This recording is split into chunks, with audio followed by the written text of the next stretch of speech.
Alors voici donc c'est parti, la découverte du Project Zomboid avec la création d'un nouveau perso, de voir un petit peu les subtilités qui existent. Alors on va commencer une nouvelle partie, donc un solo local, voilà.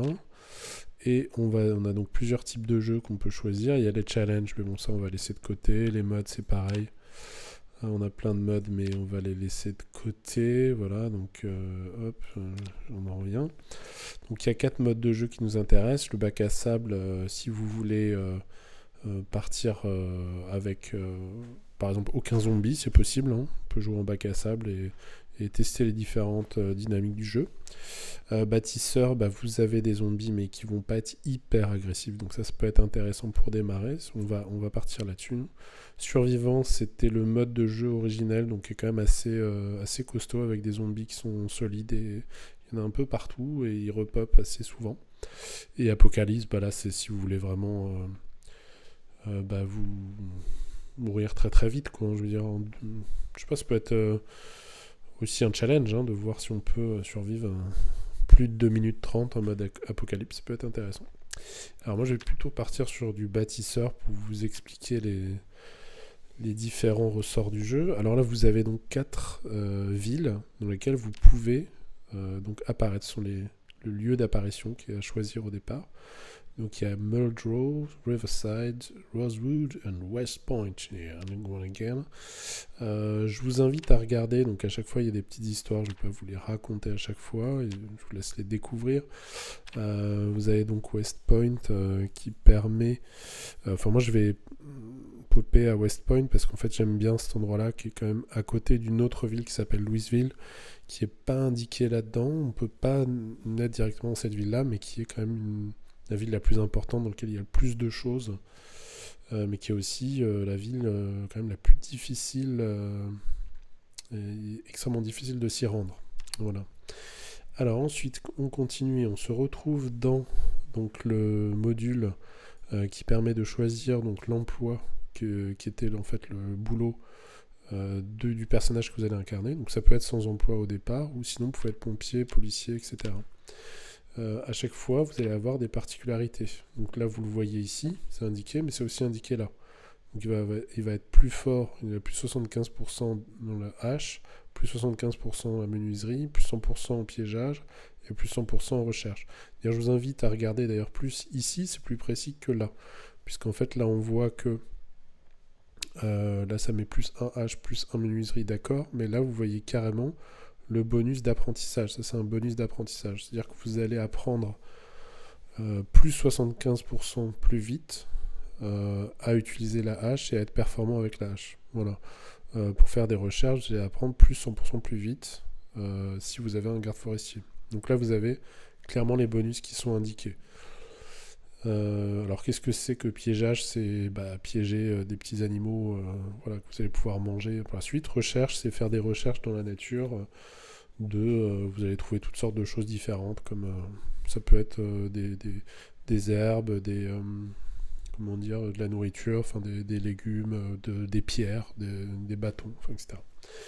Alors donc ensuite, le pompier, voilà, il va utiliser la hache, être fort. Le policier, il sait tirer, viser rapide. Le maçon, il fait des murs, voilà, etc. Tout ça, c'est assez simple. Après, vous allez voir qu'il y en a certains qui ont des capacités quand même spéciales, hein, que je vais vous dire parce que c'est assez important. Par exemple, le cambrioleur, il a une particularité, c'est qu'il peut démarrer les véhicules avec les fils. C'est très intéressant si vous voulez démarrer en fait des voitures sans avoir la clé. Et ça, c'est très très utile en début de partie. Donc ça, moi, je fais souvent un cambrioleur au départ. Après, vous avez la possibilité, même si vous faites un autre personnage, d'avoir cette particularité-là, mais ça mettra un peu de temps. C'est-à-dire qu'il faudra EP certaines caractéristiques. Donc ça à prendre en compte. Réparateur, fermier, bon voilà, qu'est-ce qu'on a d'autre d'intéressant? L'électricien, oui, très intéressant l'électricien, parce qu'il sait utiliser les groupes électrogènes, donc à un moment dans le jeu, ça serait intéressant de brancher un groupe électrogène, parce qu'en fait, l'électricité, à un moment, les centrales, vu que c'est une apocalypse zombie, il n'y a plus du tout d'électricité dans le jeu, et donc plus du tout dans les villes dans lesquelles vous serez. Donc ça pourrait être intéressant d'avoir été chercher un groupe électrogène, de l'avoir branché et de l'avoir fait fonctionner. Et là, l'électricien, il sait le faire de base, natif. Vous avez la possibilité de le faire avec d'autres persos, mais il faudra vraiment trouver le bon livre qui vous permet d'apprendre à le faire. Et ça, c'est quand même un petit peu rare. Enfin, c'est pas si évident que ça. Vous pouvez mettre du temps à chercher ce livre. Donc ensuite, alors le mécanicien. Je vais passer au mécanicien parce que ça peut être intéressant aussi. Il sait comment réparer différents types de voitures. Si vous n'avez pas ça, c'est pareil. Il faut que vous trouviez les livres pour pouvoir réparer à un niveau avancé des véhicules de type résistant ou des véhicules de type rapide.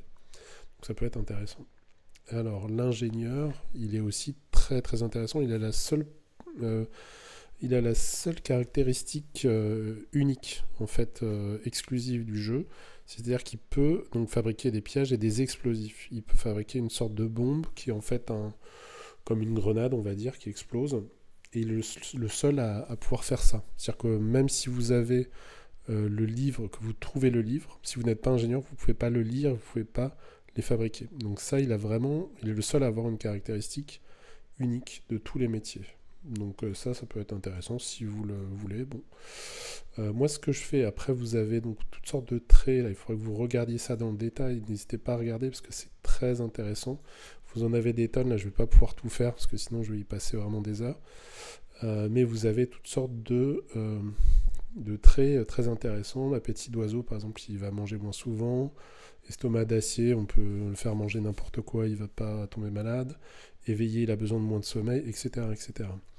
Je vais vous donner l'exemple. Moi, ce que je fais, c'est que souvent, je commence avec un cambrioleur. Vous avez la possibilité, une fois que vous avez fait votre choix, vous avez construit votre... D'ailleurs, je vous invite à le faire.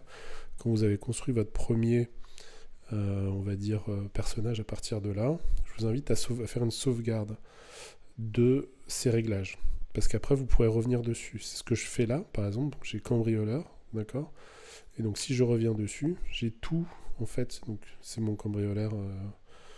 J'ai d'abord choisi qu'il était cambrioleur. Et ensuite, j'ai toutes les caractéristiques, c'est-à-dire les traits que j'ai mis, que j'ai ajoutés, que j'ai enlevés.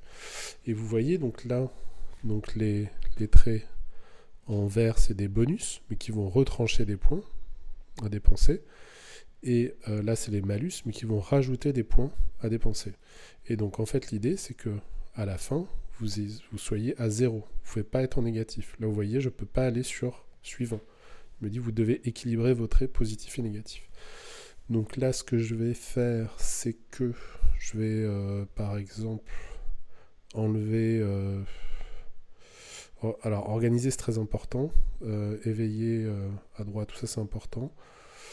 Petite soif, je vais pouvoir l'enlever, par exemple. Donc là, oui, je suis à 1. Je pourrais aller sur suivant, mais je vais quand même prendre le fouf du volant. Ça me permet de piloter un peu plus vite les voitures. C'est pas hyper utile, mais bon, comme ça au moins, je suis à 0. Et on va faire suivant.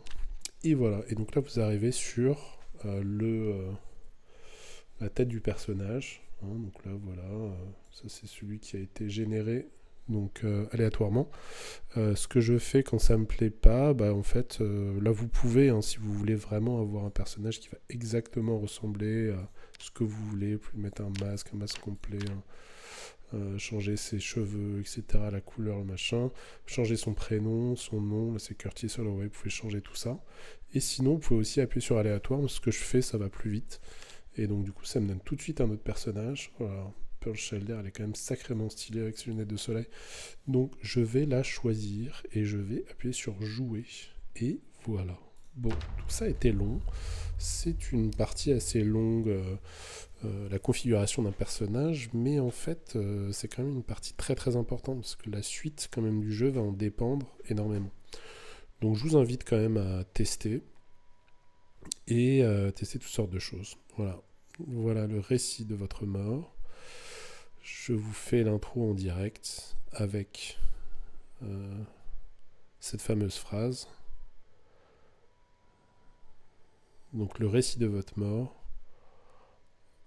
ça ne peut pas être mieux trouvé, parce que finalement, la question n'est pas de savoir si vous allez mourir dans le jeu, mais plutôt de savoir quand, on va dire, combien de temps vous allez pouvoir finalement résister à ces zombies et à cet apocalypse zombie.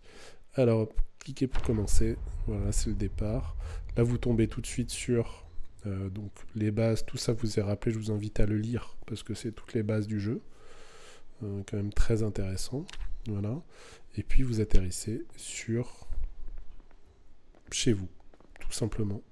Vous allez pouvoir récupérer un peu du matos, etc. et commencer à jouer. Mais ça sera pour plus tard, une autre vidéo. Je vous dis donc à très bientôt. Ciao, ciao.